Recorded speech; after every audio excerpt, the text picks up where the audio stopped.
महाप्रसाद हेब रसायन मुक्त व्यवहार हेब जैविक चाउल।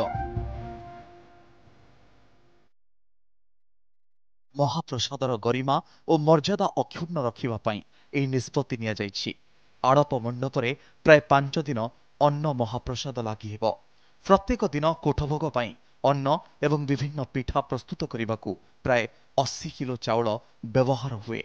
कोरापुटर प्रगति संस्था एथिपाई जैविक चाउलर 6टी नमूना पठाइथिला। ए सबु हेला बासुभोग, कलाजीरा, मल्ली, बासंती चूड़ी, हलदी चूड़ी एवं बीरोधान। कलाजीरा को कोठभोग महाप्रसाद पई व्यवहार करबा पई निष्पत्ति होईछि। 2 दिन तले हमर कोरापुटरू चाउल आसीछि। सबुठु भलो चाउल हला कलाजीरा, सेटा बासना सेटा होछि। आ सेथिपिंगा हम कोठभोग रे सेटा रांधु बिलिका हम निष्पत्ति नैछु।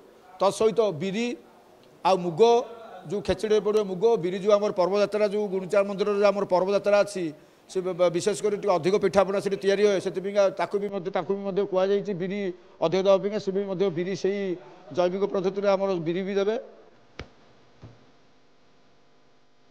आगको भोगमंडपर जैविक चाउलरू प्रस्तुत महाप्रसाद महाप्रभु को लगी 50 वर्ष तले यही व्यवस्था थिला।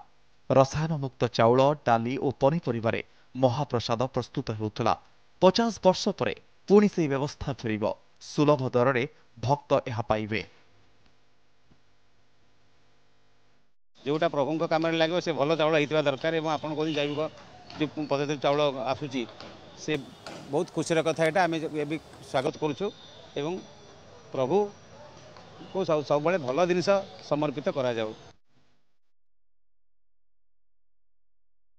सरकारक पक्षरु आसिथिबा ई प्रस्ताव जैविक पद्धति रे चाष करुथुबा चाषी मानक पई सहायक हेबो। रसायन मुक्त चाउल और पनीपरिबा स्वास्थ्य पई भल।